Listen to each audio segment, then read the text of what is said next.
বন্ধুরা, সবাই জানো এখন আমের সময়। বাড়িতে থাকা আম, নামমাত্র ছানা, গুঁড়ো দুধ আর চিনি দিয়ে কীভাবে সুন্দর একটা মিষ্টি তৈরি করা যায় তারই একটা ভিডিও তোমাদের দেখাবো। আমগুলোকে এইভাবে ছোট ছোট টুকরো করে কেটে নিয়ে মিক্সিতে দিয়ে তার মধ্যে 100 গ্রাম পরিমাণ মতো ছানা দিয়ে দিলাম, তার সাথে দিলাম 2 টেবিল স্পুন মতো চিনি।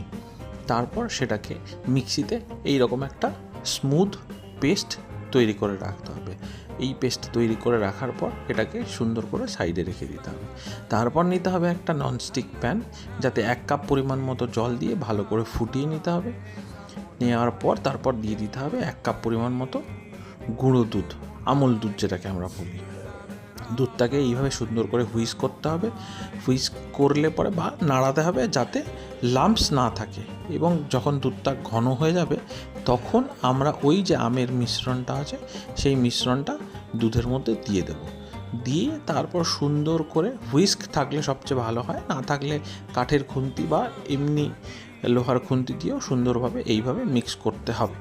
মিক্স করার পর করতে করতে করতে করতে একটু টক দই আমাদের এর মধ্যে অ্যাড করে দিতে হবে। টক দই অ্যাড করলে পরে মিক্সচারটা একটু লাম্পি হবে, মানে দানা দানা হবে, এবং তার সাথে সাথে কিন্তু টেস্টটাও খুব সুন্দর হবে।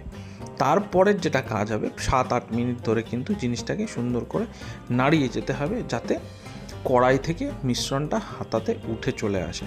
তোমরা দেখতেই পাচ্ছ আস্তে আস্তে জল যেটা ছিল সেটা কিন্তু বাষ্প হয়ে যাচ্ছে এবং মিশ্রণটা ক্রমশ ঘন হচ্ছে। ঘন হতে হতে হতে হাতার ওপর বা খুন্তি, স্প্যাচুলা যাই হোক না কেন সেটার উপর কিন্তু উঠে আসবে। সেটা আমি তোমাদের দেখাবো এই ভিডিওর মধ্যে। একটু পরে আস্তে আস্তে এইভাবে পুরোটা যখন হয়ে আসবে তখন সেটা কড়াই থেকে বার করে একটা প্লেটে করে ঠান্ডা করে রাখতে হবে।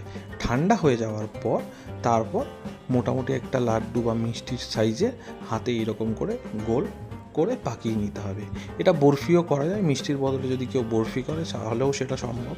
তারপরে যেটা করতে হবে, একটা প্লেটের মধ্যে নিয়ে সেটাকে আমুল দুধ, গুঁড়ো আমুল দুধ দিয়ে সুন্দর করে র্যাপ করতে হবে, বা আমুল দুধ দিয়ে লাড্ডুটার ওপর সুন্দর করে এইভাবে বল বানাতে হবে।